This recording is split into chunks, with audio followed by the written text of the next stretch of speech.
Aim: to determine the resistance per cm of a given wire by plotting a graph of potential difference versus current, and hence to determine its resistivity.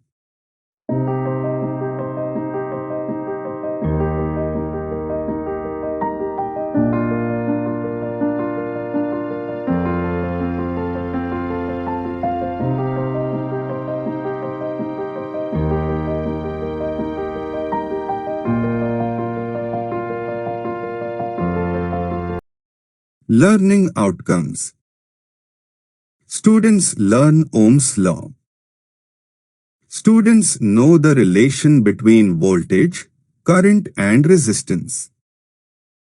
Students learn how to find out the resistivity of the material of a given wire. Materials required: a resistance wire, a voltmeter and an ammeter of appropriate range, a battery, a rheostat, a meter scale, one-way key, connecting wire, screw gauge. First, we'll draw the circuit diagram.